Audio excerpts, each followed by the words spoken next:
see you all here. Okay. To introduce the theme of this second seminar, I would like to begin by recalling Graves's fundamental thesis that all poetry is defined by the relationship between man and woman, a dynamic which perfectly mirrors the symbiosis between the poet and his muse. So we have chosen to focus on love poetry because it was Graves's primary literary preoccupation, and as he himself famously stated in Dea, he wrote only love poems. So Graves's conception of love is quite complex, thus reflecting the tripartite nature of the goddess herself. And this is clearly evident in the poem The Three Faced from Manda's Woman Is. The poem's climax is reached when the last of the three faces revealed, that is, the face of love, is the only one to grant the poet an endless moment of truth. So the use of the variant, the three face, or gives the title to our seminar, aims to strategically sharpen our critical focus toward this climax. And so by privileging the singular superlunary revelation of that third phase, we emphasize the transcendent essence of love. So this focus deliberately contrasts the eternal moment with the full complex range represented by the muse's first two manifestations. So today our discussion will revolve around the two concepts, memory and invention.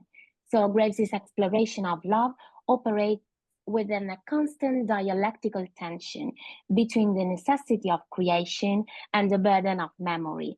So love is an act of invention, a deliberate active creation of a perfect poetic covenant with the muse. But in this discussion, past love is the necessary counterpart or burden of memory. So the success of Grace's poetic invention is measured by his power to critically negotiate and to enter into the meaningful dialogue with the established literary tradition. So we have just four papers on Grace's love poetry, and then some poems, and the final discussion group on Theseus and Ariadne, which is one of my favorite poems, retelling of past love with all Grace's poetic concerns. So this is the program, this is the theme, and we shall start with this second seminar. Thank you all for being here. I hope you enjoy. Okay, and so let's move on. I would like to invite Joseph Thomas to read some poems. Thank you very much once again, and enjoy. All right, thank you. I'll be reading two poems this morning. The first involves a gentle-born couple whose neighbors believe should fall in love. Vain and careless. Lady, lovely lady, careless and gay, once when a beggar called, she gave her child away. The beggar took the baby, wrapped it in a shawl. Bring him back, the lady said, next time you call. Hard by lived a vain man, so vain and so proud he would walk on stilts to be seen by the crowd up above the chimney pots, tall as a mast. And all the people ran about, shouting till he passed. Such a splendid match, surely, neighbors saw it plain, although she is so careless, although he is so vain. But the lady played Bob Cherry, did not see or care as the vain man went by her, aloft in the air. This gentle-born couple lived and died apart. Water will not mix with oil, nor vain with careless heart. And then I've got a short one to end with. Though it always summons to mind Langston Hughes's poem Dreams, for if dreams die, life is a broken-winged bird that cannot fly. It's called Love Without Hope. Love without hope, as when the young bird catcher swept off his tall hat to the squire's own daughter. So let the imprisoned larks escape and fly, singing about her head as she rode by.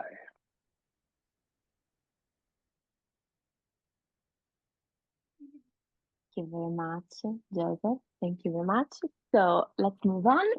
I am delighted to introduce our first speaker, Paulo Prey. So Paulo Prey is Professor Emeritus of Modern Literature at the University of Roehampton, and also poet, anthologist, translator, and scholar, and a member of the editorial board of the Robert Graves Review. He worked for Robert in Deya. He helped Robert's wife, Beryl, collate the Robert Graves archive. In the program. Which the Robert Graves archive, which is now in St. John's College in Oxford. Paul is the author of a biographical study of Graves told through his letters, published in 2 volumes, In Broken Images and Between Moon and Moon.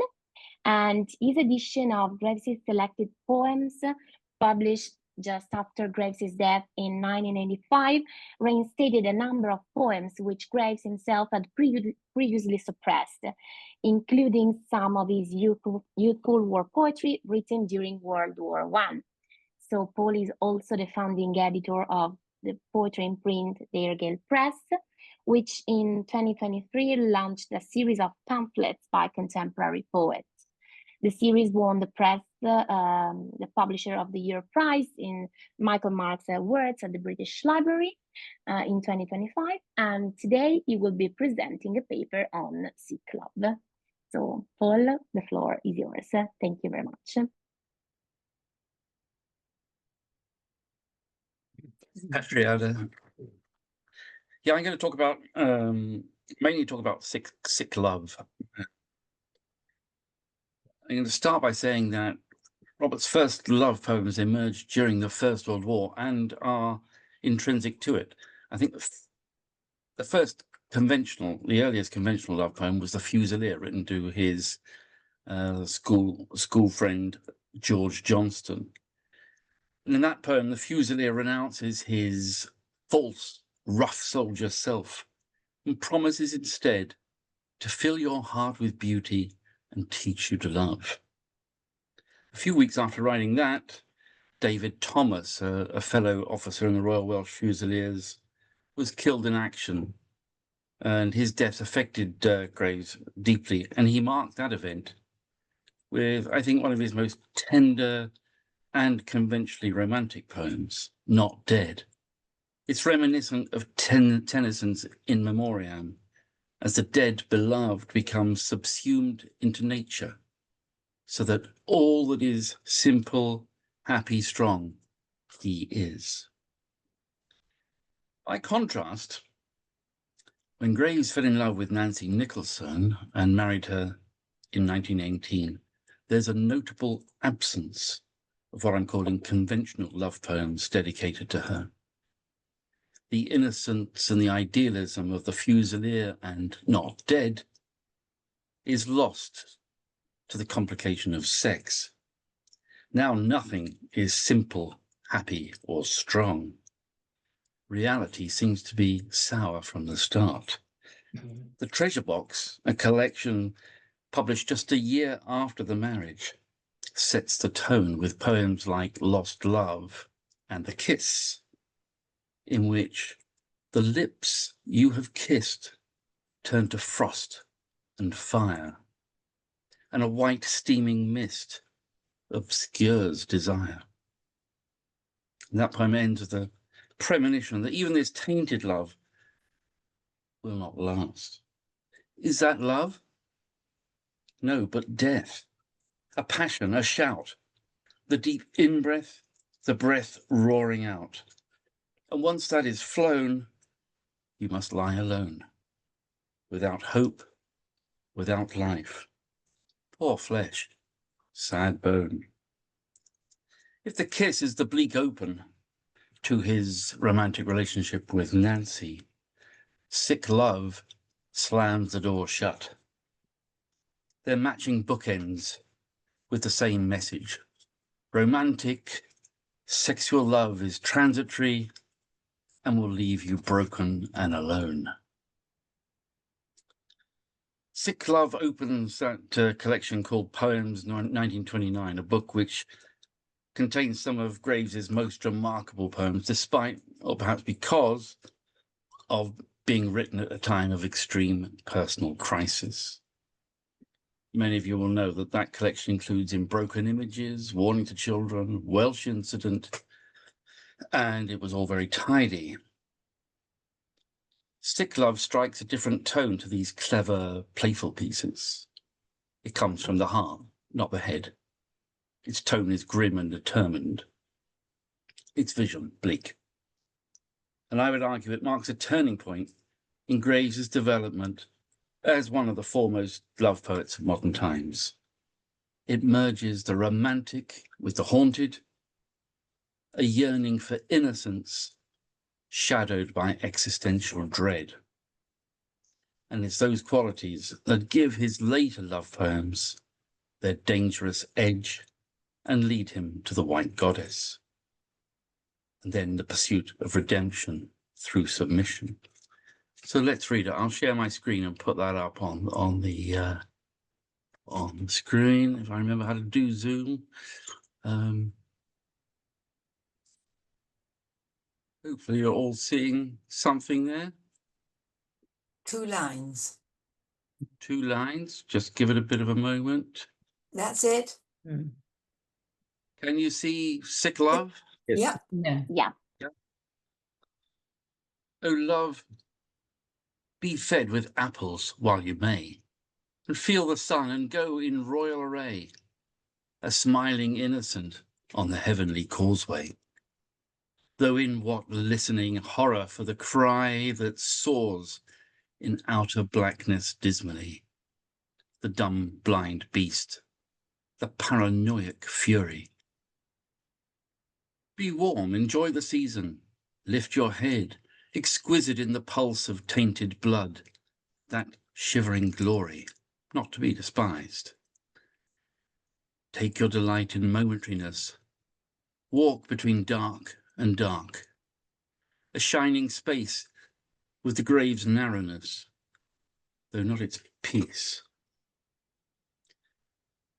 That this poem's grounded in autobiographical experience is confirmed by Martin Seymour Smith's report of a conversation he had with Graves about the poem in 1949. And Graves told Seymour Smith that Sick Love was about a premonition of impending disaster. And Graves says, I knew something absolutely frightful was going to happen, even though everything was fine at the time. I just knew. Something absolutely frightful seems in retrospect a bit of an understatement. Laura Riding's suicide attempt, the breakup of the family home, a brutal separation with Nancy and their 4 children, a permanent rupture in relations with parents, family and friends, a forced departure from England. While being grounded in this personal experience, the poem transcends the personal to operate at a mythical or cosmic level. And it does this by drawing on the music of Blake and Milton and weaving into the text multiple literary and biblical allusions, all of which are characteristic of the Gravesian lexicography. He seems to have struggled with the title. He changed it 3 times. It was first published as Between Dark and Dark. Then, 2 years later, he changed it to O Love in Me. Finally, it appeared in the collected poem 75 as Sick Love. That retitling, I think, shifts the center of gravity in the poem. It spotlights the central theme and signposts the multiple allusions that form the poem's wider hinterland. That phrase, sick love, is firstly, of course, an inversion of lovesick, the stereotypical, often ridiculed state of the conventional romantic love poet. Initially, that might seem playful, but a reading of the poem makes it clear the poet is in earnest. The trope of love as sickness has a strong classical tradition. Robert Burton devotes a whole section of An Anatomy of Melancholy to amor morbis, sick love. Quoting Cicero and Seneca, he tells how love is madness, a hell, an incurable disease. Graves would also have been familiar with love as a disease of the mind and of the soul from his readings of Plato, Ovid, and Lucretius. In fact, the description of sex that we get, the rather elliptical description of sex we get in stanza 3, the pulse of tainted blood, the shivering glory, reads like a puritanized version of Lucretius, whose depictions of disastrous lust, involve spurting blood and victory in battle. That new title, I think, makes me certainly immediately bring to mind in that opening line, William Blake's Sick Rose, with its parallel rhetorical structure. O Rose, thou art sick. And indeed, sick love mirrors Blake's conflation of sexual corruption and moral or spiritual destruction in his poem. That first line also echoes the most iconic love poem of them all, the Song of Solomon, when the lover declares, "Comfort me with apples, for I am sick with love." And the royal array that is the fine clothes she wears as the king's chosen lover. But the primary biblical reference here is not the Song of Songs, but Genesis, where the appetite for apples is rather less comforting. O love, be fed with apples while you may, and feel the sun in go and royal array, a smiling innocent on the heavenly causeway. For one brief moment, this is Adam and Eve enjoying the taste of forbidden fruit. Their royal array is, I think, their natural and unashamed nakedness as they feel the sun warm on their bare skin. They haven't yet lost their innocence. They're still in the heaven that is God's presence, but there's a sense of foreboding. Something absolutely frightful is about to happen. Stanza 2 plunges us straight into that fallen world that awaits them, and the biblical imagery expands it. The terrifying cry that soars in the outer blackness is both Miltonic in tone and a distinct nod to outer darkness, a phrase that occurs 3 times in the Matthew Gospel, as wrong action leads to the children of the kingdom being cast out into outer darkness, where there shall be weeping and gnashing of teeth. Graves' lovers stray from the heavenly causeway, that transient, life-giving, shining space between eternal dark and dark. And now they find themselves abandoned in Milton's gulf between heaven and hell, where night and chaos hold eternal anarchy amidst the noise of endless wars, and by confusion stand. That stanza 2 is also notable for its shift from major chord full rhymes to minor chord half rhymes, which then carry on throughout the rest of the poem. The first stanza, with its metrical balance and regularity, its high rhetorical register, satisfying rhyme scheme, sets a tone of innocence that marks the first stage of love. Its very musicality also lures the unsuspecting reader into thinking they might be entering a Renaissance sonnet with its high thinking admonitions on love. O love, be fed with apples while you may. Sounds like the beginning of a Shakespeare sonnet. Graves of Riding had, of course, recently analysed Shakespeare's sonnet 129 to great effect. but sick love resembles more Sonnet 147, with its characterization of love as disease. This is Shakespeare. My love is as a fever, longing still for that which longer nurses the disease, feeding on that which doth preserve the ill, the uncertain sickly appetite to please. The Volta or turn in sick love comes too early for a classical sonnet. Innocence is abandoned, and the horror begins in line 4, rather than waiting for line 8 or 12 as is usual. Innocence in sick love is short-lived. And it disappoints the sonnet expectation further by withholding the resolution or reassurance that can be found in a final couplet. And in that too, it does resemble Sonnet 147, because in that Shakespeare carries the bleak vision all the way through to the end. This is the 147. Desire is death, which physic did accept. Past cure am I, now reason is past care. And frantic mad with evermore unrest. My thoughts and my discourse, as madmen's are, at random from the truth vainly expressed. For I have sworn thee fair, and thought thee bright, who art as black as hell, dark as night. The poet in sick love avoids this turn to blame and recrimination. The conclusion is that the nature of love itself is a sickness that leads to paranoia, madness, despair. But it's not the lover's fault. The only thing they can do is enjoy it while they can. And this carpe diem message is underscored in the last line with the allusion to Marvell's to his coy mistress. The grave's a fine and private place, but none, I think, do there embrace. Both the Genesis and the Matthew Gospel references point to alienation and banishment, a sense of wrong action leading to separation, denial of belonging, expulsion from paradise. It's the end of innocence and the beginning of punishment.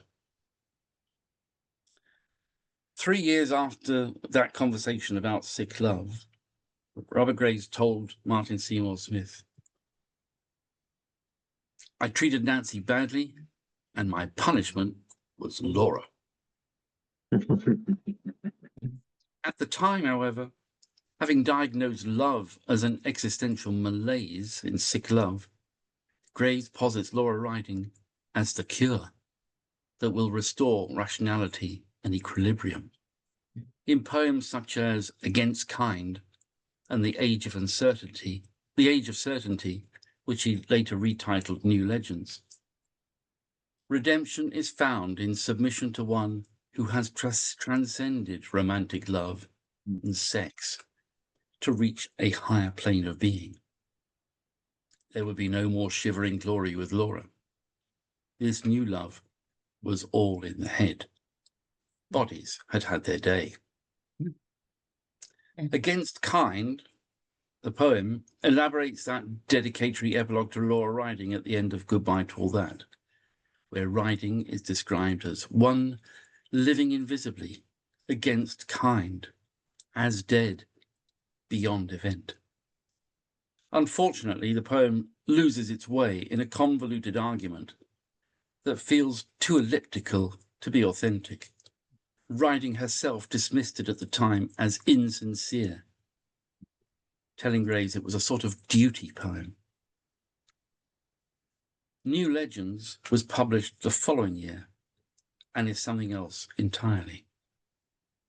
Knife sharp in its precision, this short poem subverts 5 different legends to create a portrait of the beloved as multifaceted and mysterious, as well as entirely original. Faces, she has 5. Free, equal, true, unconstrained, self-sufficient.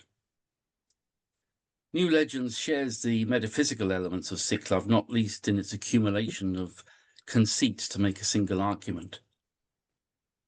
but it's primarily a love poem, and I think one of Graves' best. This is what he saw in Laura Riding. This is the liberation of thought that he learned from her. The quasi-liturgical incantation, content in you, is the credo of self-fulfillment in a subsuming of the self in the other. And in that, it clearly signposts the way to the White Goddess. But that's a story for another day, and I'll finish by reading New Legends. Content in you, Andromeda serene, mistress of air and ocean and every fiery dragon, chained to no cliff, asking no rescue of me. Content in you, mad Atalanta, stooping unpausing, ever ahead, acquitting me of rivalry. Content in you who made King Proteus marvel, showing him singleness past all variety. Content in you, Niobe of no children, of no calamity. Content in you, Helen, foiler of beauty. All right, thank you. Thank you, Paul, for that beautifully analyzed and beautifully read poem and talk. Apologies to Helen. We were supposed to start with Helen, and instead we began with Paul, which was fate, I suppose, and always meant to be, and we just got the program wrong. But Helen, before we invite you to come up and talk, we're going to invite Lucia to come up and give read a poem or two. Okay. So I was thinking what poem to read, and because later we're going to be discussing Theseus and Ariadne, I thought it would be good to read two of the poems he wrote. Robert wrote for my mother just after the breakup with Laura. The first one, and the other thing about these poems is that they describe landscape, but nothing dramatic, all beautifully English and peaceful, which makes a change from what we've just been hearing. So, midwinter waking. Stirring suddenly from long hibernation, I knew myself once more a poet, guarded by timeless principalities against the worm of death, this hillside haunting. And presently dead opened both my eyes. O gracious, lofty, shone against from under, back of the mind, far clouds like towers, and you, sudden warm airs that blow before the expected season of new blossom, while sheep still gnaw at roots and lambless go. Be witness that on waking this midwinter, I found her hand in mine laid closely, who shall watch out the spring with me. We stared in silence all around us, but found no winter anywhere to see. And the other is very short. She tells her love while half asleep. And this one is also in The Golden Fleece. Orpheus sings it with a lute. And he says what a wonderful song it is. He says about his own poem. It's quite funny. She tells her love while half asleep. She tells her love while half asleep in the dark hours, with half words whispered low, as earth stirs in her winter sleep and puts out grass and flowers, despite the snow, despite the falling snow. Oops, that's it. Oh, that's beautiful. Oh, yeah. So we've seen we've seen Robert's power and delicacy. Does anyone see me on their screen? I'm looking at Lucia, and before I was looking at Patricia. I don't seem to be able to capture the camera, but that's okay. I'm camera shy anyway, so it all works out. I can see you. Yes. Oh, okay. Well, We can all see you. Me Oh, too. except for me, I can't see me, which is the way it probably always is. So let's go on better now. I'd like to take the honor of introducing my old friend Helen Goethals.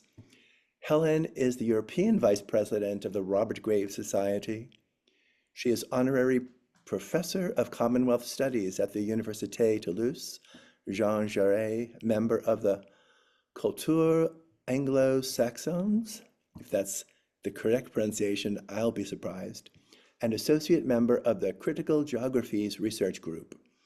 Her research on the interactions between poetry and politics has been published in the Oxford Handbook of British and Irish War Poetry and the Edinburgh Companion to 20th Century English and American War Literature. She is currently working on the poetry and politics of Anglo-Hellenic relations since the death of Lord Byron. Apart from articles on writers as diverse as Lewis MacNeice and Ernest Hemingway, she is the author of the book, The Unassuming Sky, The Life and Poetry of Timothy Korselis, 2012. I give you Helen Goethals. Thank you. Can everyone hear me? Yes.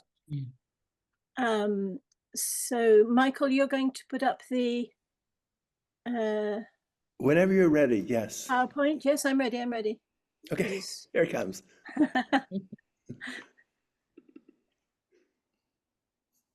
There we go. So there you have the title. First of all, of course, thanks to Adriana and Michael for organizing this wonderful seminar. And my apologies to everyone for a overlong absence. And by way of catching up on some of what has been happening since I was away, I've been reading the very latest Robert Graves review, and in particular Gregory's paper on anthologies and the 5 accompanying mini anthologies. From that reading, what I would like to do is to take up the idea that a good anthology is organized by what Gregory nicely calls a principled subjectivity. In my first 2 parts, I shall use this phrase to connect 2 roughly contemporary anthologies, Graves' own self-anthologizing poems about love. Michael, you could put up the second slide, maybe. Published in 1969, and John Stallworthy's Penguin Book of Love Poetry. In my third part, a principled subjectivity, will serve to clarify the principle upon which my own subjective, but I hope critical viewpoint rests. Wait a minute. That might sound like my first part is all about Graves, my second all about love, and my third all about me. The good news is that today, not only do I not have time to do more than sketch out my first 2 parts, but I'll barely do even that for my third. So beginning with Robert Graves's poems about love, 1969. This is an exceptional anthology for at least 2 reasons. On the one hand, its very existence is a surprise, given Robert's aversion to anthologies, well critiqued by William Graves recently. And on the other, I don't know of, but would be happy to hear about, any other instance of a poet self-selecting from his own work for the sake of one theme and one theme only. That theme, of course, is love, love, love. And I wouldn't advise you to ask me to sing it. With one exception, if you could turn to 3. With one exception, the poems have been chosen from more than 20 books published in the last half century, but they've been reframed in roughly chronological order and in 9 numbered groups. The groups have been left deliberately untitled. I have refrained, Graves tells us, from marking large groups with names of the women who inspired or provoked them. Why, the reader might ask? Because, Grave adds, no doubt correctly, it would lead only to mischief. Generally speaking, the reasons for a poet self-selecting one poem and not another are autobiographical. But in this case, Graves is at pains to deflect the reader's attention away from the subject, himself in love, and onto the principle, which he elaborates in what for him is an unusually gracious foreword. The anthology, he announces, is about how to restore the lost age of love innocence between men and women. In what Graves calls the present age of mechanicy, we have lost what former ages once knew, as seen in their enhancement of mother love, in their personal love pacts and ritual gift-giving, all happily preserved in poetry. Poets help us recover that knowledge through the surprise of remembering something we didn't know we knew, to paraphrase another Robert, but which may be recovered in the quiet glades of Eden. Poets, Graves tells us, understand love as the union of complementary souls, an ecstatic event which sets the world on fire and allows them to transcend the loveless limits of time, space, and circumstance. Love poems perpetuate this mystic moment. Poems about love, as a rule, either sadly or satirically, record its defeat by practical circumstance. So we're in a very different world from the one we saw before. The problem is that biographers have tended to focus on the practical circumstances and so cast the poems of Graves' final period, 1960 to 1975, in a decidedly dispiriting light. Yet the poems themselves are not dispiriting, far from it. They somehow snatch victory from the jaws of defeat precisely because that is what poems, if they are poems, do. For a broader understanding of how they do so, we need to look at John Stallworthy's anthology, which sets 11 of the poems in a thematic rather than an autobiographical order. Turning to slide 4. On the question of principled subjectivity, the two anthologies are fundamentally different. As anthologist of his own work, and as noted above, Graves can be granted the freedom due to an author. John Stallworthy, on the other hand, as an arranger of other men's flowers, is bound to give a critical account of the principle on which his choices were made and arranged. So it is that in a 10-page introduction, Stallworthy spells out what he understands by the term love poetry, i.e., any poem about any aspect of one human being's desire for another. Such a broad definition allows him to make a wide-ranging and excellent choice of poems, which he then arranges into 8 titled, unnumbered sections, so as to form what he calls a thematic continuum. As he puts it, I have elected for what seemed to me a minimum of categories, given that I wanted an arrangement more ambitious than an alphabetical or chronological one.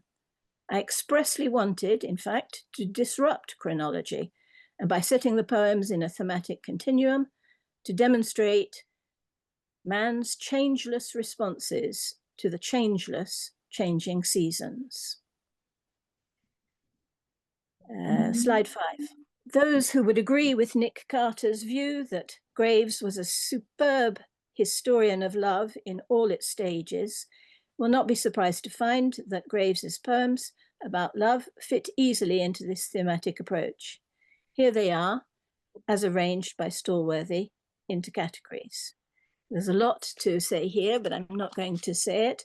I would simply draw your attention to the categories that apparently Graves doesn't fit into.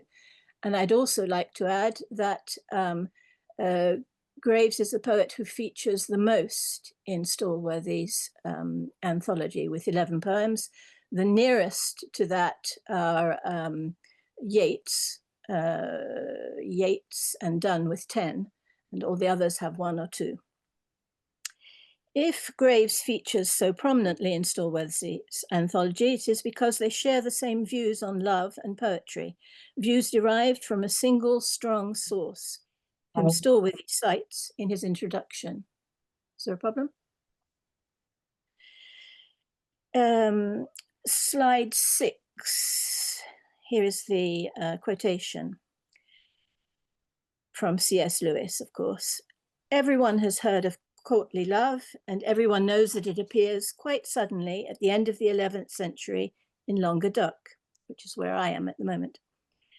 The characteristics of the troubadour poetry have been repeatedly described, with the form, which is lyrical, and the style, which is sophisticated and often aureate or deliberately enigmatic. We need not concern ourselves. The sentiment, of course, is love, but love of a highly specialized sort, whose characteristics may be enumerated as humility, courtesy, adultery, and the religion of love. I think we can all trace Graves' love poetry in that. Stallworthy's anthology is obviously more varied than Graves's self-selection, and so able to afford the particular pleasure which T.S. Eliot said was the essence of the anthology experience. To pass to and fro between a border ballad and Elizabethan lyric, a lyric poem by Blake or Shelley, and a monologue by Browning, is to be able to get emotional experiences as well as subjects for reflection, which concentration of attention on one poet cannot give. Alas, I have no time to develop the interesting implications of Eliot's list of the various forms of love poetry, but I can at least give one example among many of the pleasure to be derived from the surprising juxtapositions of poems in the Penguin Anthology. Slide 7. From one of the poems that Leisha read, we have placed immediately after it a poem by an admirer of Graves, Elizabeth Jennings. Taken together, the two anthologies represent two ways of reading poetry, as an expression of personal experience, subjectivity, and as an evocation of some universal principle, with every poem making its own singular connections between the personal and the universal, between the subjective and the principled. If and when we respond to a poem, the personal becomes the universal. But wait, that's not what Graves himself said in his foreword, slide 8. Each of the love poems printed here commemorated a secret occasion and was written solely for whoever inspired it. Once these events had passed into history, the poems circulated and took on a life of their own. Likewise, even John Stallworthy grudgingly admitted that good poets, more often than not, speak the language of their time and reflect something of their society. Proceeding to my virtual third part, while still adhering to this notion of principled subjectivity, I'd now like to state my own subjective view of poetry, which posits the principle that in addition to personal and universal readings, all poems also have an historical dimension, which is part of what they are about. A love poem, indeed every poem, contains social, time-bound references, which are worth drawing out because they feed into the personal and philosophical truths we seek. So, what historical perspectives would I have developed in my third part? Slide 9. First of all, I would have given it the subtitle of Love and Social Change by way of ironic reference to Arthur Marwick's immensely popular War and Social Change.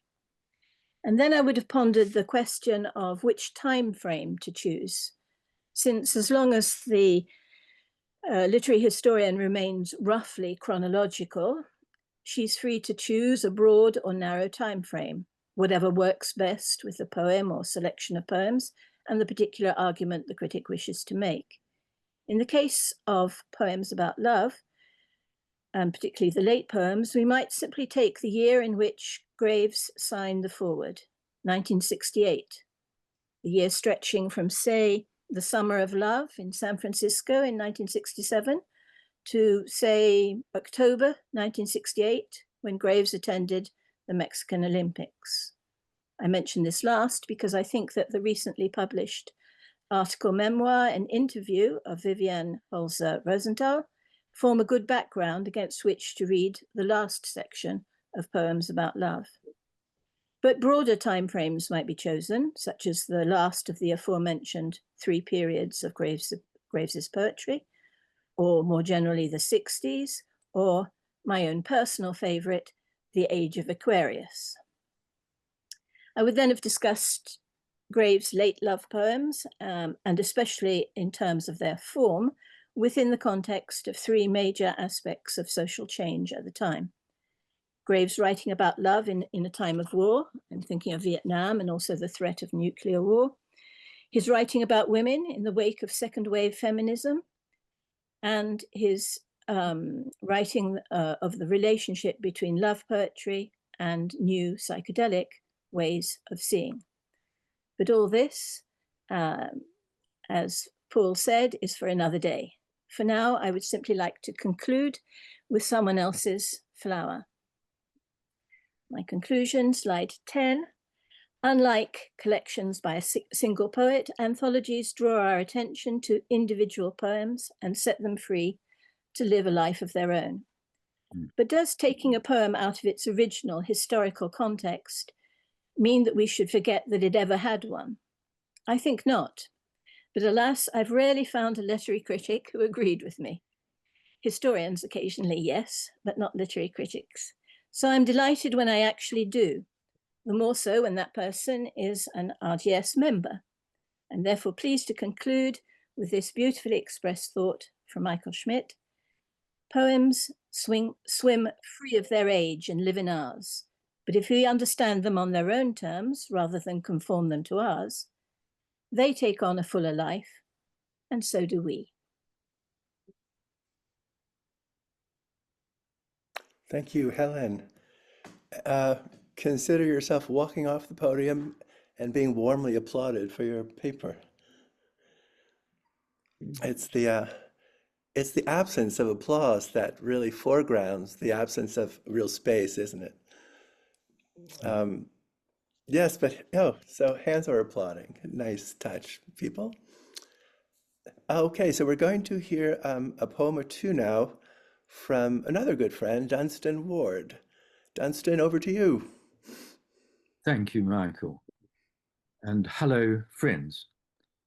I'm going to read Full Moon, one of the 2 or 3 most substantial and accomplished poems of Robert Graves's first period, that period that culminates with The Cool Web in 1926. Full Moon was published 3 years before, in November 1923, and appeared the following year in Mock Beggar Hall. It's the only poem from that book which Graves reprinted, and he kept it in the canon with very few changes right through to his final 1975 collected poems. Full Moon. As I walked out that sultry night... No. Off there. Oh, Lawrence, please. Dunstan, would you begin again, kindly? I'm so sorry. What was that? Thank you. Dunstan, please. Yes. Full... As I walked out that sultry night, I heard the stroke of 1. The moon, attained to her full height, stood beaming like the sun.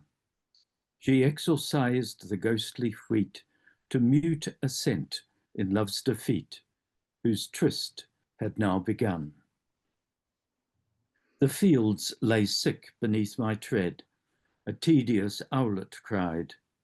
A nightingale above my head with this or that replied, like man and wife who nightly keep inconsequent debate in sleep as they dream side by side.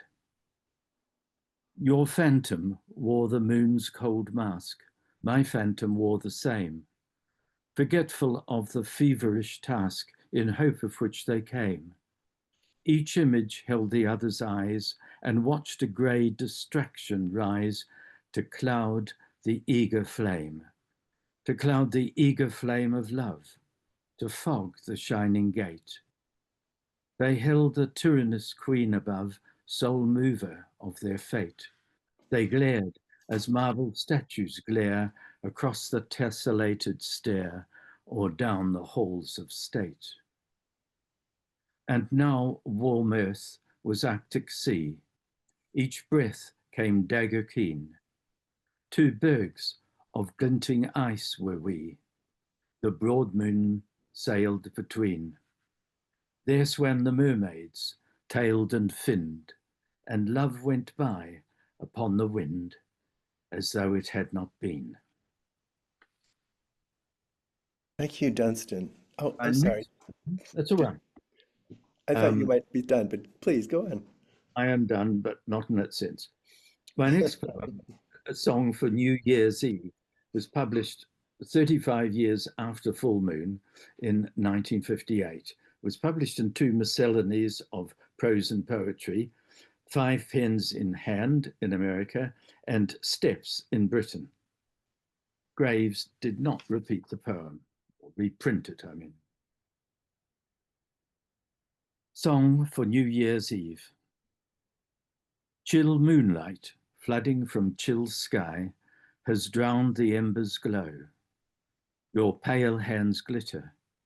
You and I out in the fields must go, where cat ice glazes every rut, and firs with snow are laced, where wealth of bramble, crab, and nut lies tumbled into waste.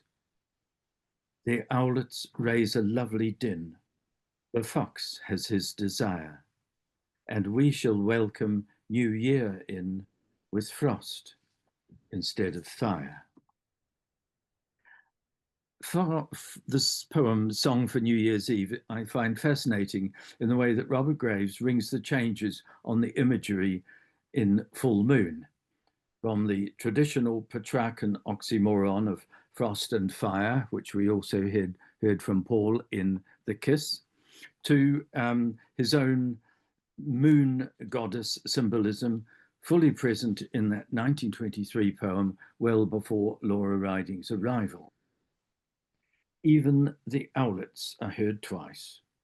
That tedious cry in Full Moon, transposed to an oxymoronic lovely din in Song for New Year's Eve. My favorite line in the song is, "The fox has his desire." Both these poems are about desire. Poems about love, poems about desire. If Full Moon is an intensely romantic lament, ballad-like, for love's defeat, Song for New Year's Eve is more elusive in its chilly eroticism. Thank you. Hey, thank you, Dunstan. Very nice. And one so seldom hears those poems read aloud. Those are some of the lesser beauties, but powerful all the same. Now we're going to, oh, I see, it's my pleasure now to introduce my wonderful co-host, Adriana Marinelli. Adriana is completing her PhD at Parthenope University, of Naples. In 2022, she received a fellowship to conduct her research on Robert Graves and Ovid. Her PhD project focuses on the influence of classical antiquity on Robert Graves's poetry.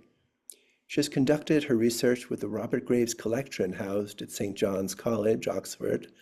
She has participated in several national and international conferences, presenting papers on Robert Graves and classics.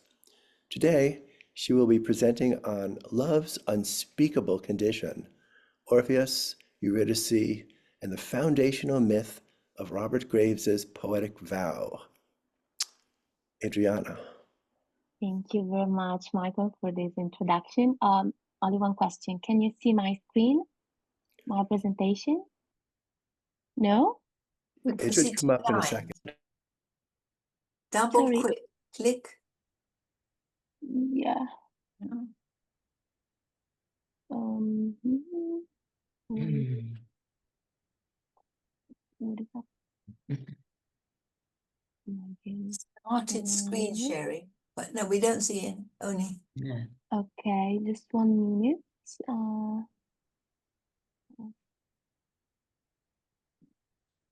Okay, so let me try again. Yeah. Mhm. Good. And now? Yes. Yes. Wonderful. Okay, thank you very much.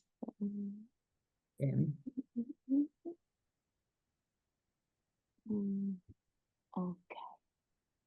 Okay, so here we are. So thank you very much, Michael, for this generous introduction. I'm delighted to be here today. I'm quite nervous as well. So, okay, so my paper, my presentation today is part of an earlier presentation, which I delivered on Graves's use of classicism, especially in the concept of the grammar of silence. So what you're seeing is a very brief part of a previous paper. So the title I choose essentially lays out my argument. So the poetic vow, the ultimate dedication to authentic creative truth, is achieved by the poet through the unspeakable condition of silence. And Graves employs the love story of Orpheus and Eurydice to convey his ideas on silence, love, and poetry. So I will try to demonstrate how his poetry establishes a rigorous grammar of silence, where deliberate omissions and allusions force the reader and the poet alike to engage with the unspoken truths of passion, purification, and immortality. But now, first, let's begin by examining how Graves's engagement with classical mythology sets the stage for this concept of silence. So, while his prose, like the Greek myths, King Jesus, the Inger of Achilles, his translation of the Golden Ass retells and adapts ancient stories, Graves's poetry reappropriates them to convey his peculiar ideas. So, okay.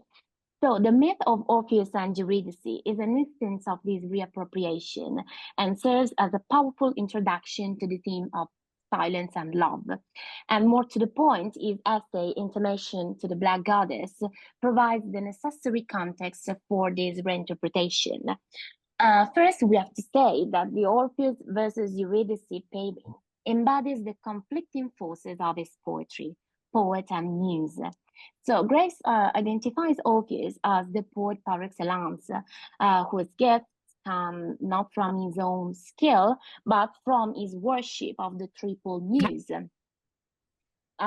Instead, Eurydice is not Orpheus's wife, but the source of his inspiration, acting as a manifestation of the triple muse. And I quote from the White Goddess, a woman in her divine character, the poet's enchantress, the only theme of his song, end of quote. So Graves challenges the common narrative that she died from a serpent bite, suggesting instead that she, and I quote, chose to couple with the serpent as her ancestress Eurynome, end of quote. Indeed, Elena Theodorakopoulos emphasizes that in the White Goddess, and I quote, Orpheus is not mentioned in connection with Eurydice, but he is mentioned as a victim of the White Goddess, end of quote, underscoring the primary focus of Graves's exploration on the poet and his relationship with the goddess rather than simply Eurydice. So Graves's reinterpretation is fully explored in 3 key poems, Food of the Dead, Eurydice, and the last poem. So, Food of the Dead, okay, depicts Orpheus's encounter with Eurydice into the hell.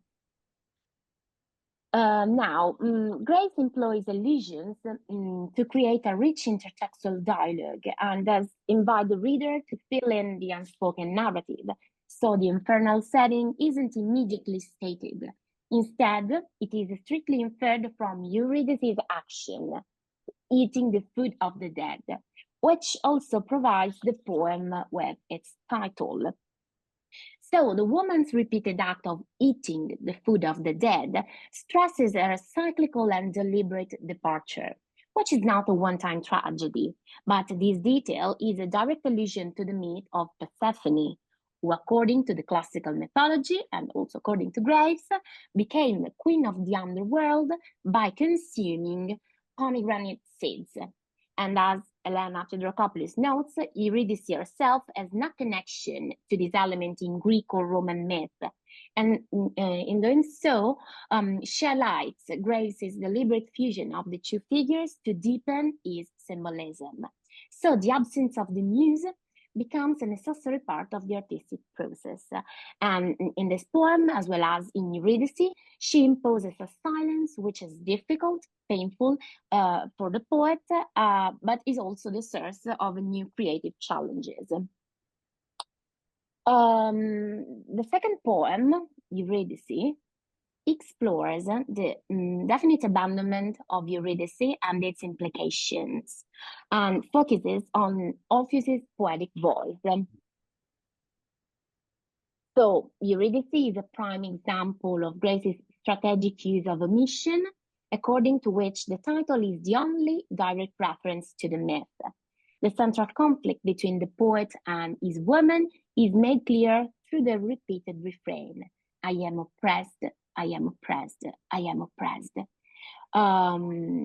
Typical of Arabs when downtrodden, robbed, or cheated, often refrain from curses. So this formal repetition creates a feeling of inescapable fate, thus embodying the poet's curse in a way that words cannot. And its insistent rhythm acts as an enactment of the poet's tireless internal suffering, thus demonstrating how Grace's grammar of silence shapes meaning. In fact, this is both the lament of a lover and of a poet who realizes his inevitable course and feels betrayed by his muse. So Eurydice's absence and silence are portrayed as deliberate and dark manifestation of her power. Grace focuses also on her degradation through images of corruption and bestiality. And so the muse's silence because malodorous, because she has chosen the dark sphere of the Black Goddess. So while the poet pleads for her to speak, Eurydice resists. And the silence of the muse becomes a manifestation of her mysterious and unsettling power, something that the poet must accept as part of the mystery of love, exemplifying how silence nourishes the creation of authentic and profound art. So this perfectly illustrates Grace's apprehension of the notion which I explored in my in the first seminar of the coincidentia oppositorum. So we have two elements. So the source of inspiration, Eurydice is the source of inspiration of the poet, but also the source of his deepest suffering. Finally, a last poem encapsulates Orpheus's final fate. So the central struggle of the poem, that is the poet's compulsion to write even in front of death, is a direct allusion to the myth of Orpheus's singing severed head. And so by doing so, the poem captures another kind of silence, that is the ultimate silence of death. So let's consider the poem's opening lines. A last poem and a very last and yet another. Oh, when can I give over?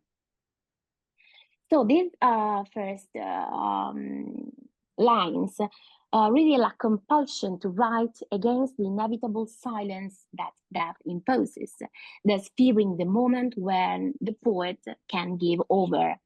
And this moment corresponds with his reunion with the goddess in the castle crystal, a common pantheon for heroes, gods, and true poets. So the last line emphasizes the poet's mission. Truth is written, is inspiration by you only, the subject of his poetry, love, recalling the true sense of Orpheus's existence. And so the struggle against the silence of death can be interpreted as a form of resistance. And the question, okay, at the end of Eurydice, though my loved head sing to the yet unborn in Eurydice, is directly answered in a last poem, where the poet's compulsion to write is a fight against the finality of silence, and the muse, who in Eurydice was the source of his oppression, becomes in a last poem the source of desired peace. So the ultimate silence the poet seeks is not that of death, but the peaceful union with the goddess that finalizes his existence as a poet. So this version of Orpheus and Eurydice's myth transforms a tragic love story into a profound statement on the dual nature of silence, which involves the dimension of love. So the muse's intentional silence is not a sign of betrayal, but an essential and sometimes painful part of his artistic development. And her creative silence stands in opposition to the silence of death, which the poet resists by endlessly singing. So, the duality embodied by the ancient myth manifests as two distinct forms of silence in Grace's poetry: the generative silence of the muse and the final silence of death. To this presentation, I just preferred to concentrate more on the silence of the muse, which is the silence of love, which is more coherent with the theme of the seminar and of the presentation itself. So I will omit the part of the silence of death. So as the myth of Orpheus and Eurydice demonstrates, Graves regards the muse as a powerful, almost divine presence, and their silence as a deliberate and meaningful communication. And now I would like to recall Grace's idea of love, of the act of love. So, quoting from The Art of Poetry, in which he claims that the act of love is a metaphor of spiritual togetherness. The act of love belongs to two people in the way that secrets are shared. I really love this definition, and I find a very interesting echo into the last stanza of a poem, The Unnamed Spell. Okay, so I read: secret of secrets, disclosed only to who already share it, who themselves have sometimes raised a notch, pillared with honor, its lintel love and passed silently through. So the title itself of this poem withholds the name of the ritual, reinforcing the theme of unspoken truths. So the poet adopts the metaphor of raising an arch and passing silently through to suggest that true love and poetic truth exist in a private unspoken space. A direct link between the experience of love and contact with the muse. And I found this concept in another poem, which is Under the Olives, where silence is the very foundation of the profound connection. In this poem, the lovers' interlocked hands and shared silence metamorphoses into a sigh of unreasonableness, a moment where pure emotion and intuition transcend rational thought. So this is the silence of intimacy, a prelude to creation where the unspoken truth transcends verbal language. So Michael Kirkham considers this poem as one of those in which the poet, and I quote, carried to its limit the discipline of living and said what is not absolutely necessary to say, end of quote. In other words, silence epitomizes the act of spiritual love, that is innocent, gentle, bold, enduring, proud. And the deliberate pause after we both fell silent can be considered as a stylistic choice that enacts the ensuing silence, conveying a fullness of the moment that words cannot express. And just to conclude, I would like to recall another poem, which is The Black Goddess, in which the sacred connection between silence and love deepens further. So the poem describes a silence so profound it touches the natural world. And this is, in Grace's Poetics, the silence of spiritual communion with the muse, described by Kierkegaard again as, and I quote, a perfection of reciprocal understanding between the lovers that can be greeted only with silence, a silence denoting thought beyond the scope of the words, end of quote. So the muses rise mirror a creative rebirth and serve as an allusion to the mysterious and creative power of Grace's concept of the goddess. So the silence is strictly connected to the dimension of love and is the fertile ground from which inspiration springs. It is a moment of deep, secret thought where the poet receives the berries of love and other gifts, thus confirming that the silence of the muse, the silence embodied by Eurydice, is the necessary condition for genuine poetic utterances. So, and now I conclude. My analysis has tried to demonstrate how Grace's unique grammar of silence becomes the significant mechanism through which his poetry combines his ideas of love, of poetry inspiration, with the symbolic power of classical mythology. His reappropriation of the Orpheus and Eurydice's myth is the symbolic framework which gives his poetic concerns significance, and therefore silence manifests as both a thematic and stylistic element, functioning as a grammar. So the fertile creative silence of the muse stands in direct opposition to the final oppressive silence of death, as embodied by Orpheus's severed head. And so his poetry becomes a locus of continuous and deliberate act of resistance against the inevitability of static silent end. So Grace's poetic legacy is defined by this struggle, a tireless eternal quest to keep his lopped head singing, ensuring that his art remains a living dynamic force that transcends the final silence of death, while still respecting the sacred silence of the muse, that is, the true source of his poetry. Thank you very much. Thank you, Adriana. And as Adriana leaves the stage to grateful applause before silence reclaims our attention, I'm going to invite Jay Ansell to come up and read a poem or two. Hi, everyone. It's great to see everybody. It's really nice to see everybody. I've become more appreciative of being part of a community as time goes by, and this is a particularly community that I treasure.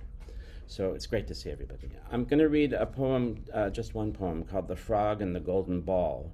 I chose this because when my wife Claudia and I started dating each other, she found this poem and she wrote it out on a card and sent it to me. And I have it up in a box in the attic filled with old letters and papers and things like that. And I was going to see if I could find it, but I find it so depressing to go through that box that I decided not to bother. So I'm going to read this poem, The Frog and the Golden Ball. She let her golden ball fall down the well and begged a cold frog to retrieve it, for which she kissed his ugly, gaping mouth. Indeed, he could scarce believe it. And seeing him transformed to his princely shape, who had been by hags enchanted, she knew she could never love another man, nor by any fate be daunted. But what would her royal father and mother say? They had promised her in marriage to a cousin whose wide kingdom marched with theirs, who rode in a jeweled carriage. Our plight, dear heart, would appear past human hope, to all except you and me, to all who have never swum as a frog in a dark well, or have lost a golden ball. What then shall we do now? She asked her lover. He kissed her again and said, Is magic of love less powerful at your court than at this green wellhead?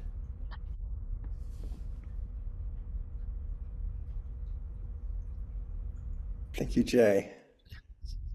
It's good to see you here. Likewise. And lovely to meet you. Okay, so here we are with our final speaker. I am delighted and honored to introduce Michael Joseph. So, Michael Joseph retired as a rare books librarian and full professor, Rutgers State of University of New Jersey. Since 2016, he has been the editor of the Robert Graves Review, formerly Gravesiana. He is the author of the Teaching Guide to Northern Anthology of Children's Literature, over 65 scholarly texts, including articles, book chapters, reviews, etc., and various novels, books of short stories, and poetry. He is an editor of Unmade Literacies, special issue of The Lion and the Unicorn, and the founding director of the New Jersey Book Art Symposium.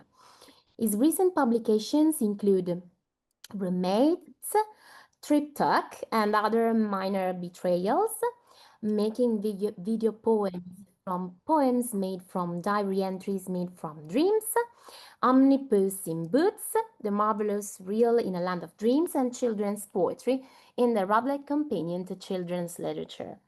He has also co-edited Heroines of the Postmodern and Their Worlds in Contemporary Historical Fiction with Alicia Benden, and his talk is titled In Counting the Beats, It is the Beat That Count.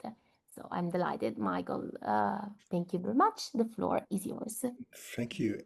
Thank you, Gianna. I have a PowerPoint too. If I can just bring it up, let's see. I can. I should share it before. Well, no, yeah, I should share it. That's right. Share first and then bring it up. Yeah, here we go. Okay. I'm going to give a brief and somewhat technical talk. It's a fill-in talk. I wasn't supposed to be here, but the person who was discovered at the last minute that her husband was graduating from Oxford and she had to be in the audience because she was his only guest. So I will fill in instead of her. I'm adapting this paper from a paper I prepared for another conference. My topic for that conference is Graves's palimpsestic technique, or how he lays new poems on older ones to create a virtual pastiche that nourishes the interpretive choices for each poem. I look in that talk at 3 mirror poems in Graves' oeuvre, asserting that when we reread the Pure Glass and the Magical Picture, together with the later poem, The Face in the Mirror, we find nuances that we might otherwise miss by reading each poem in isolation. For example, once we posit the co-identification of the pale-faced ghost in the Pure Glass gazing into a cracked mirror, and the weathered face of the entity gazing into the mundane but intact shaving mirror in The Face in the Mirror, we can see on the one hand a young poet tentatively preferring the coherent and redemptive world of poetry over the confusing welter of everyday life, or electing in a Yeatsian binary to perfect the art over the life, and on the other, a mature poet demonstrating that life and art are inseparable, or realizing in an Eliadic binary the codependence of sacred and profane. I then examine a metrical pattern in counting the beats and show how Graves overlays metrical feet, fusing together non-contiguous symbols and linguistic expressions, and how this technique serves to comment on the nature of poetry and even address existential limitations. The palimpsestic technique in this poem demonstrates on the surface level how lovers can survive death. A lot can be said and has been said about counting the beats, but my talk looks very narrowly at Graves's use of a particular metrical foot, the cretic or amphimeter. I prefer to call it Amphimacer, although it's a mouthful, because critic conjures up the words critic and Cretan. Counting the Beats, 1951, is a dramatic dialogue between two lovers musing on death and separation, seeming to begin in medias res. After a bit, she asks where we will be when death has come, and he replies, here, now, and here. The poem tries to demonstrate how this miracle might be possible in various ways, one of which is to subject a metrical unit to a series of variations as a composer varies a melodic theme, demonstrating the capacity of the metrical unit to retain its identity through multiple transformations within the framework of the text.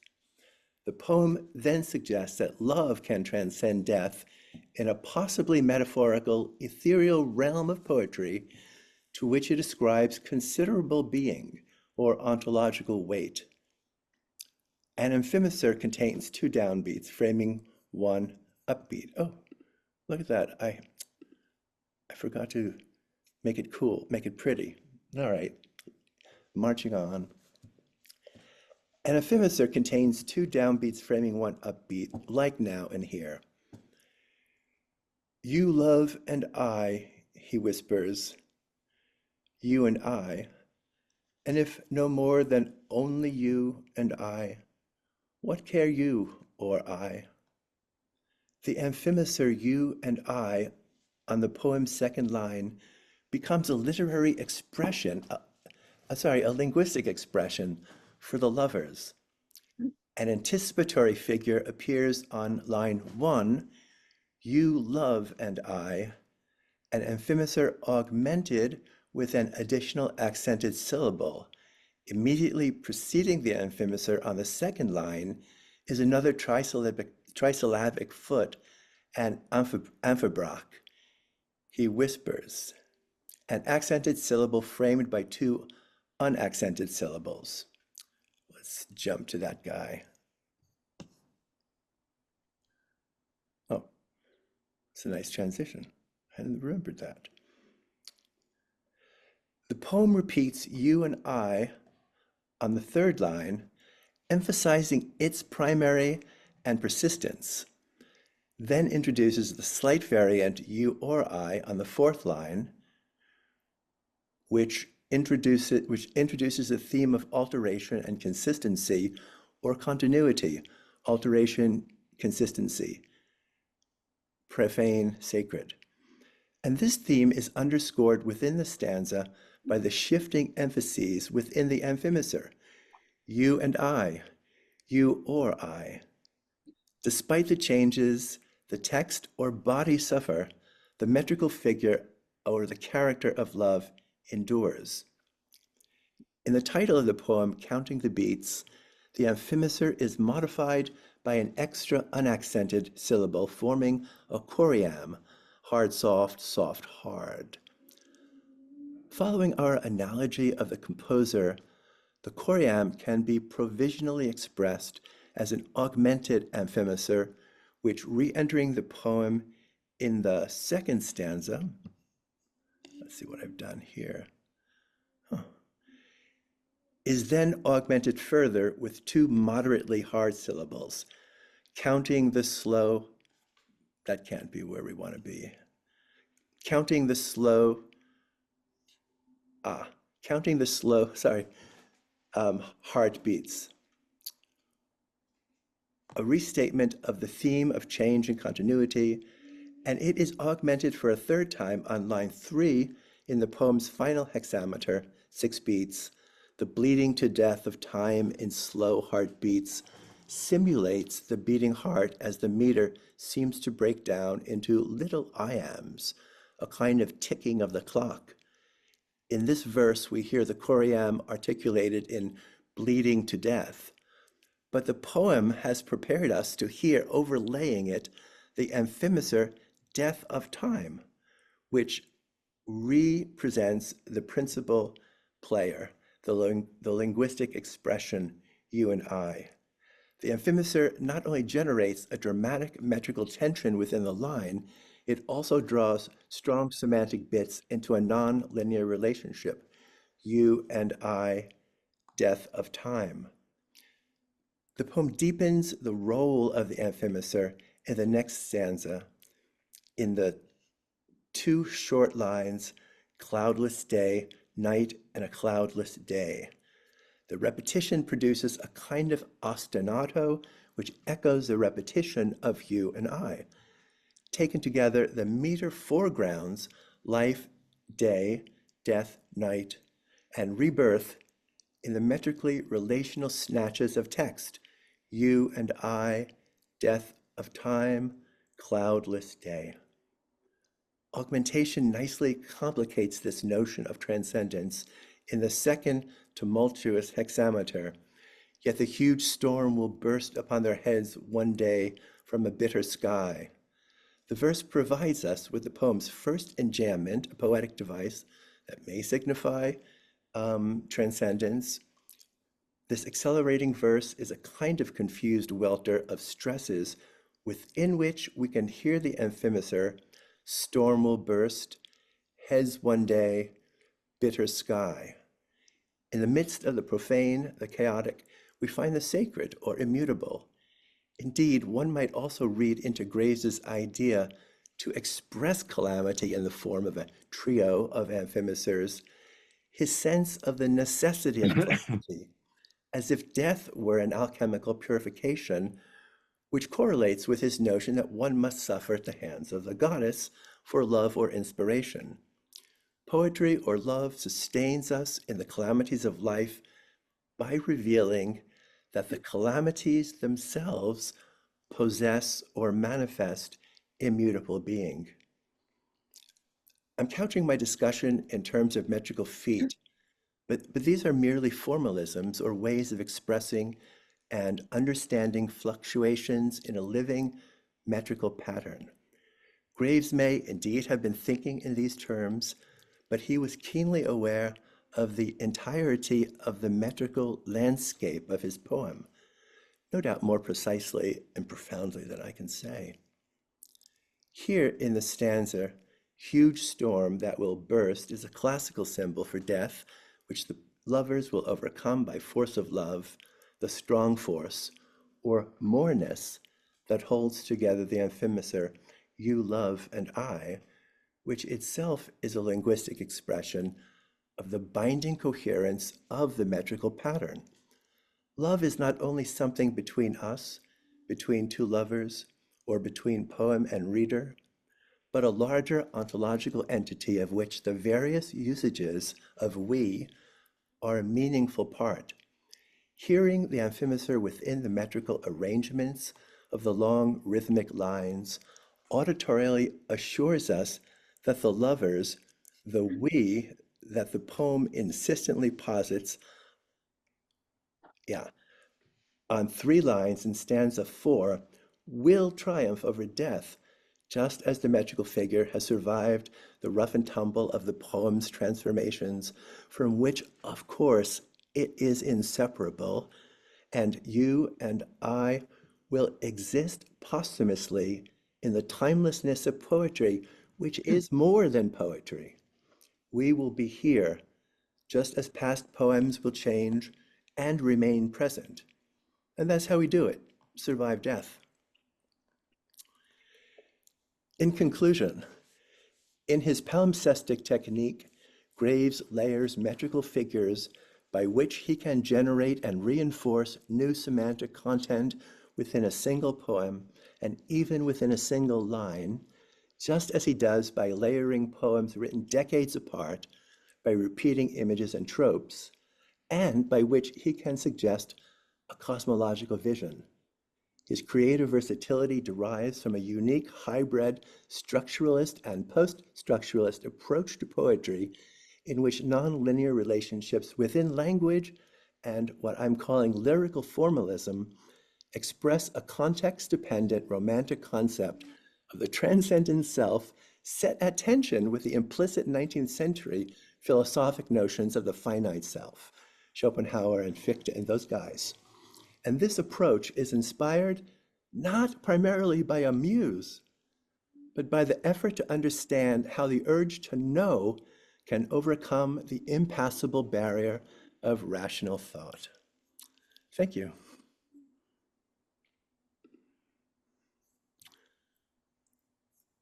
I think now we're going to invite Julius Simone to come up and read a poem. Can you hear me? Yes. Yes. Yeah. Yep. The Green Sailed Vessel. The poem was written to me in April 1970.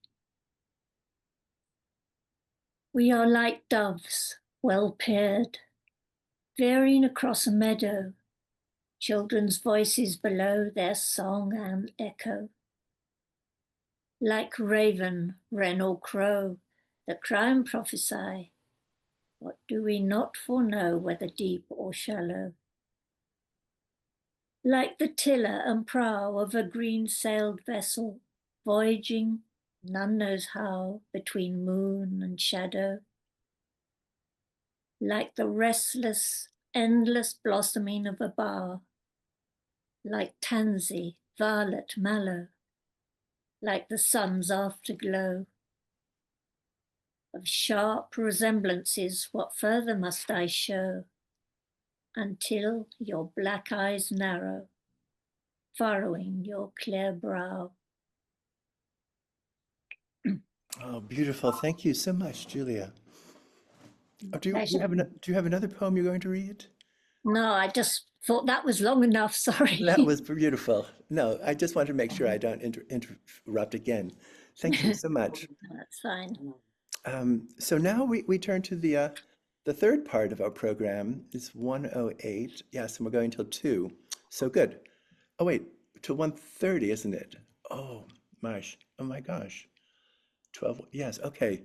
Well, I'm going to introduce our 3 panelists right now, and I presume this will be in the order in which they will speak. Sean O'Brien is Emeritus Professor at Newcastle University, as well as poet, critic, playwright, translator, anthologist, broadcaster, novelist, and editor. He authored many collections of poetry and short stories, as well as essays on contemporary poetry. He has written for The Guardian, The Independent, and the Times Literary Supplement. He has published numerous articles on Robert Graves and is poetry editor, Great Britain, of the Robert Graves Review. He is one of only 4 poets, the others being Ted Hughes, John Burnside, and Jason Allen Pesant, to have won both the T.S. Eliot Prize and the Forward Prize, Poetry Prize, for the same collections of poems, The Drowned Book.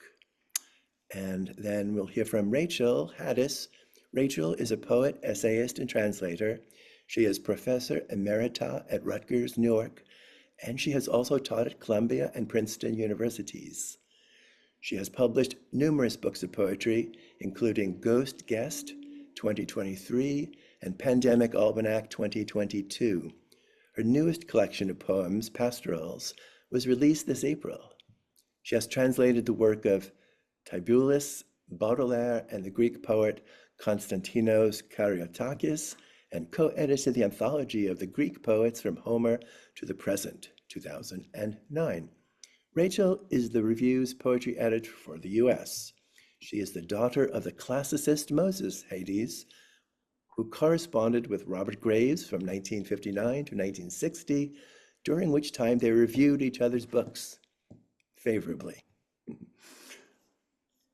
And from Gregory Ledbetter, who will speak last, and welcome to the brawl, to the scrum, Gregory.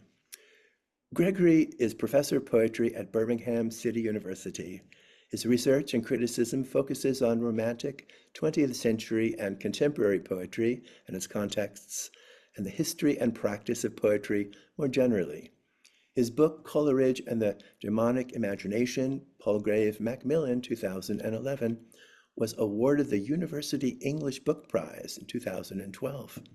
His books and pamphlets of poetry include Caliban, Derry Gale Press, 2023, a New Statesman Book of the Year, 2023, Balanuve, with photographs by Phil Thompson, Broken Sleep, 2021, Mask Work, Nine Arches Press, 2020, longlisted for the Laurel Prize in 2021, and The Fetch, Nine Arches Press, 2016. And The Body in the Well. Gregory's been busy. Happenstance Press, 2007. Recent work for the BBC includes the extended poem Metal City, Radio 3, 2023. So, Sean, would you begin?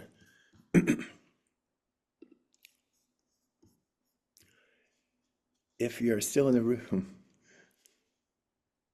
Can't hear you. I'll begin by reading a poem, and the version I'm using is the one in the complete poems.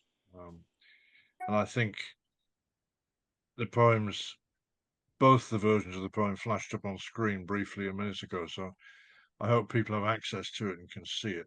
Anyway, Theseus and Ariadne. High on his figured couch beyond the waves, he dreams, in dream recalling her set walk down paths of oyster shell bordered with flowers, across the shadowy turf below the vines. He sighs, deep sunk in my erroneous past, she haunts the ruins and the ravaged lawns. Yet still unharmed it stands, the regal house, crooked with age and overtopped by pines, where first he wearied of her constancy. And with a surer foot she goes than when dread of his hate was thunder in the air, when the pines agonized with flaws of wind, and flowers glared up at her with frantic eyes. Of him, now all is done, she never dreams, but calls a living blessing down upon what he supposes rubble and rank grass, playing queen to nobler company. I got five points. I make no claims to larger coherence in these remarks. Really, they're notes on reading the poem, prompts for me when I come back to read it again. And what struck me first this time on reading Theseus and Ariadne is the degree to which the poem is haunted by its successors and emulators. Something of this strand in Graves's poetry might be heard in work by, for example, Auden, Richard Wilbur, Anthony Hecht, Tom Gunn, and Michael Longley, learned formalists, a species of whom few now remain in captivity, for whom Graves sets some of the rules of engagement. This is partly a matter of the poem's mise en scène, partly the urbane authority which makes the classical world an accessible annex to a certain kind of educated imagination. It is also the sort of thing that Kingsley Amis set his face against in his comments in Poets of the 1950s. Amis wrote, "Nobody wants any more poems on the grander themes for a few years, but at the same time, nobody wants any more poems about philosophers or paintings or novelists or art galleries or mythology or foreign cities or other poems. At least I hope nobody wants them." If it were only for this reason, Graves's poem is of interest to us. 2. In Graves's hands, the underlying iambic form lends momentum, a sort of regal progress. At the same time, it accommodates intriguing variations. For example, in line 5 of stanza 2, dread of his hate was thunder in the air, a stormy strand of the cool web. Perhaps the most exciting of these is stanza 1, line 3, down paths of oyster shell bordered with flowers, which leans over into trimeter. Forgive me if this is a commonplace of critical writing on Graves, but this delicately stepping line surely evokes Hardy. Our days were a joy, and our paths through flowers from After a Journey has an obvious thematic link, but the more interesting ghost is from the voice, where Hardy pleads to see Emma as he originally knew her, even to the original air blue gown. Air blue gown. Hardy's and Graves's lines share lightness and liquidity in their constellation of E and O and L sounds. In comparison, the dreaming Theseus seems clumsy, not metrically, but psychologically. To him, Ariadne is deep sunk in my erroneous past. Although he sighs, this does not exactly strike a note of repentance.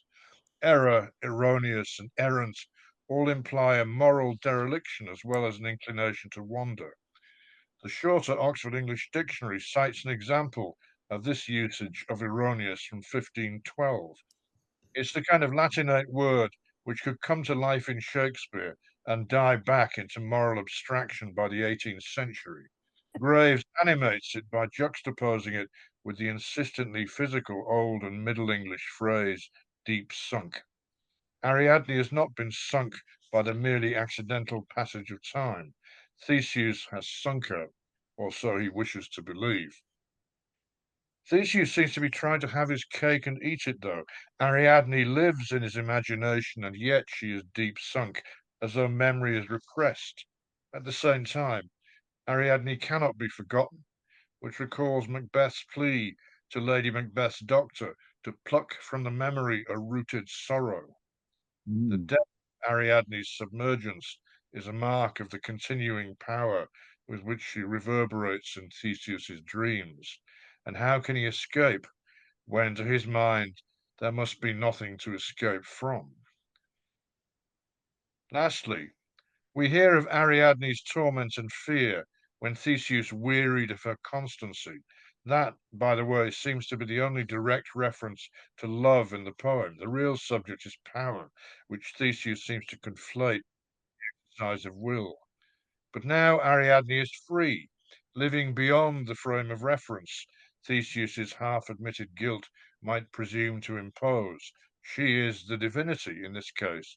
A lesser poet than Graves might have wanted to make a more conspicuous drama of the poem's closing lines. Indeed, coming to read the poem again to make these notes, I wondered if the last line perhaps fell slightly flat. But no, it suits the uninsistent graciousness of one equal to all occasions, able to forget as though at will. And who, we might inquire, might the nobler company consist of? Dionysus. Thank you.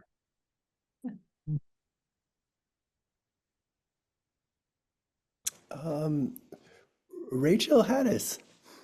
Okay, nice to be here and thank you all. That was very interesting, Sean. And like Sean, I'm just going to give a few talking points. Can everybody hear me? Yes, yes. Okay. My talking points are 5, but they will be brief. First of all, I was also interested in the mythological slant of the poem, mostly in the title, because otherwise we wouldn't be so sure. And the quote from Kingsley Amis that Sean just gave us reminds me of Philip Larkin complaining about the myth kitty. I assume people remember the myth kitty. You know, I don't want all those stale images pulled out of the myth kitty. Sean mentioned a number of poets, including Tom Gunn, Anthony Hecht, Auden, and others who wrote about myth. I was actually thinking of novels which feature Theseus and Ariadne, which were written after this poem, presumably, from Mary Renault to others. And it's obviously an extremely rich topic. And this poem, as I say, seems to me to be mythical mainly in its title.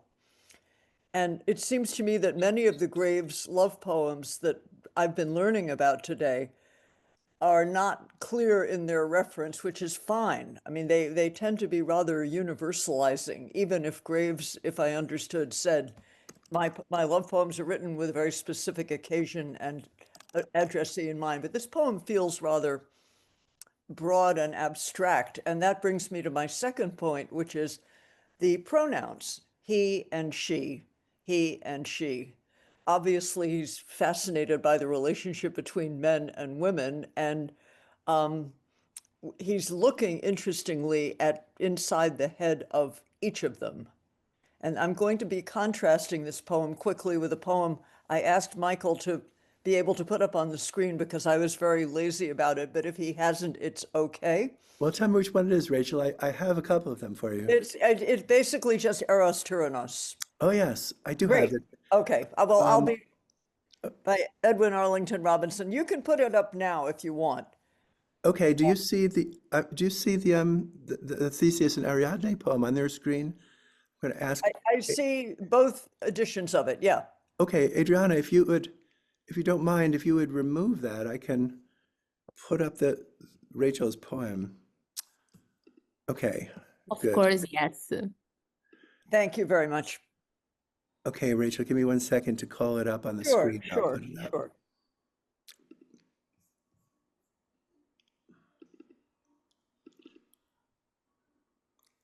Okay, it's on my desktop. Now I'm going to go to share. Boom, there it is. Okay.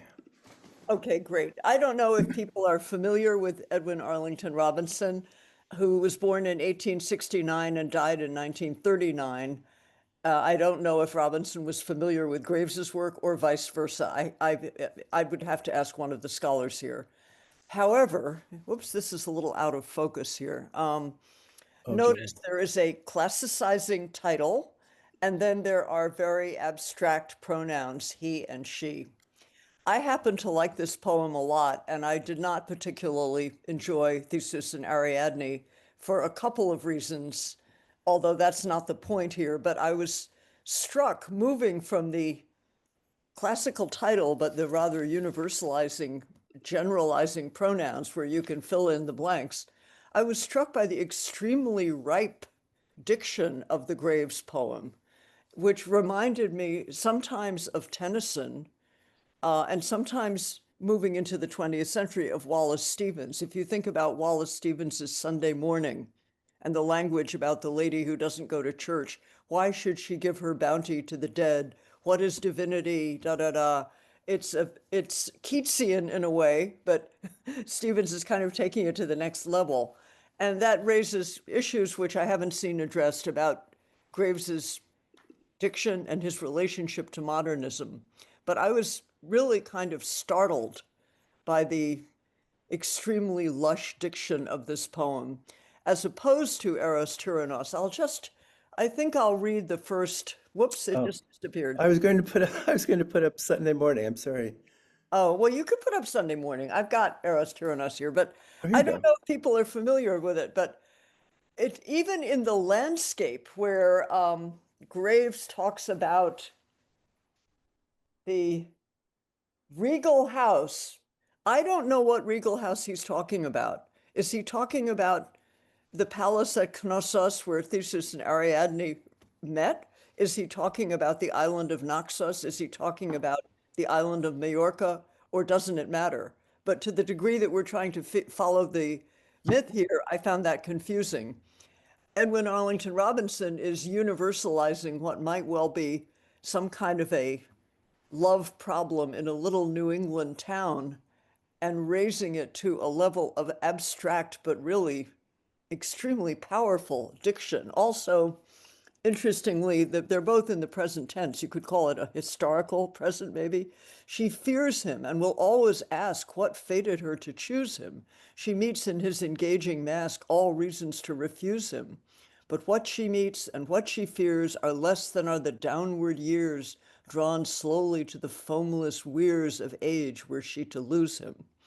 And we go on reading about this lady's doomed love for somebody she found to be Judas. And then we switch. He sees, just go a little further down on the page, Michael. He sees he will not be lost and waits and looks around him. A sense of ocean and old trees envelops and allures him. Is this some kind of Lady Chatterley's lover a situation where he's at a lower level sociologically, maybe, and even down the hill from her? Anyway, then we get to nature. The falling leaf, keep going, Michael, inaugurates the reign of her confusion. And what I really love in the last two stanzas is something that Robinson does, and as far as I know, Graves isn't interested.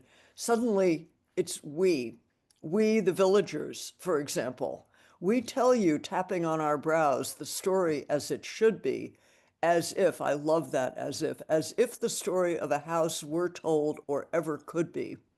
We'll have no kindly veil between her visions and those we have seen, as if we guessed what hers have been or what they are or would be. Meanwhile, we do no harm, for they that with a god have striven, and that would have to be the eros tyrannos of the title, not hearing much of what we say, take what the god has given, though like waves breaking it may be, or like a changed familiar tree, or like a stairway to the sea where down the blind are driven. Terrific poem, in my view, and we have her despairing love and his looking up the hill at this lady in her castle, and we, the wonderful townspeople. But poems always remind us of other poems. And I love the Michael Schmidt quote that Helen gave us. And I was very interested in all of Sean's points. But I guess that's what I have to say. The myth issue, the diction issue, the pronoun issue, and the point of view issue in this poem, all of which in some way or other correspond or contrast. So thank you. Okay, Rachel, thank you.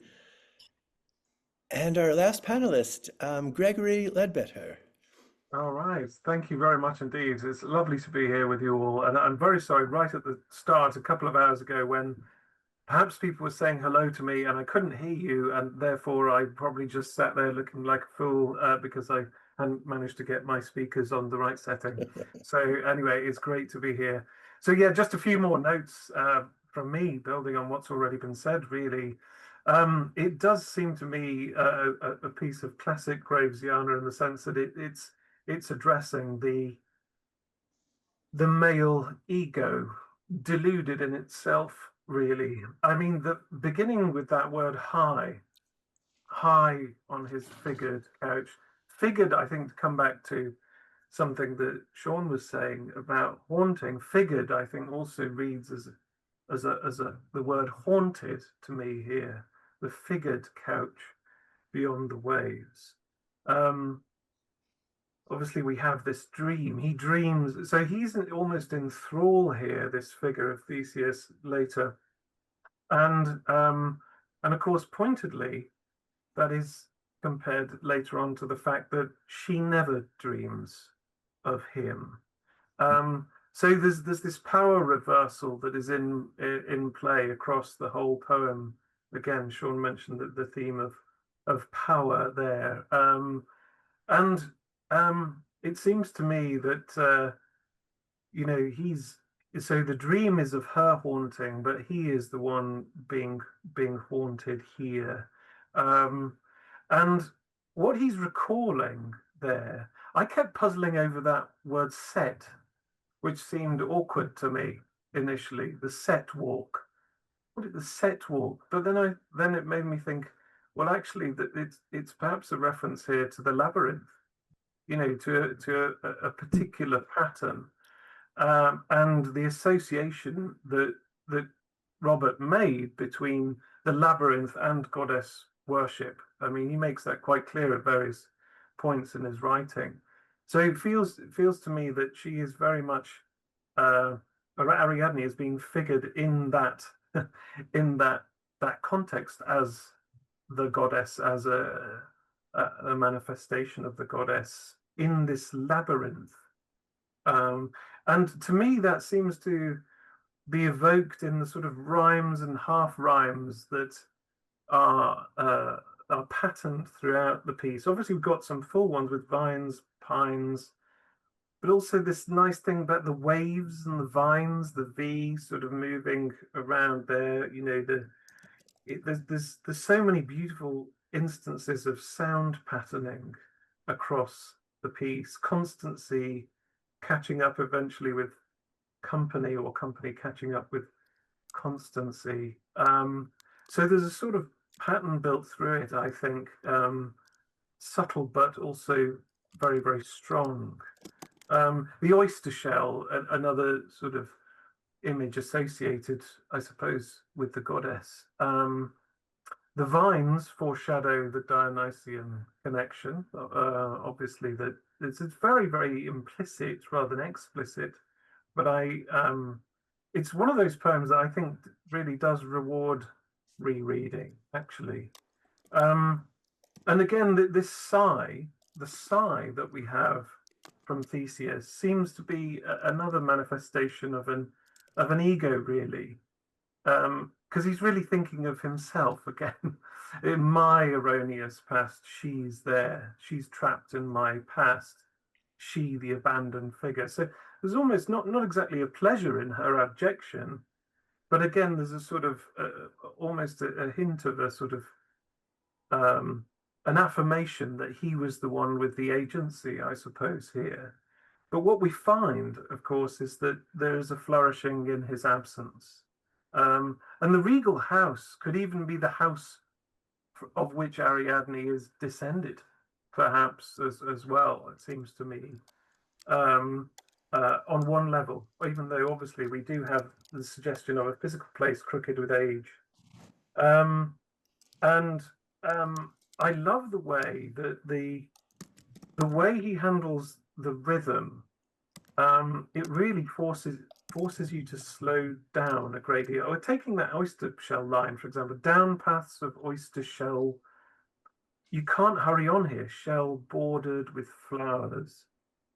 Across the shadowy turf below the vines. It's really spaced out. There's a manipulation of time here. So the space-time of the poem, I think, is really opened up with the breath that we have to take in the opening of the vowels. And it also makes me think about quantity, not just stress pattern, actually. I think one of the most interesting things to me about Graves as a poet is that his verse is haunted by quantitative meter, not, through his classical knowledge, not just the counting of the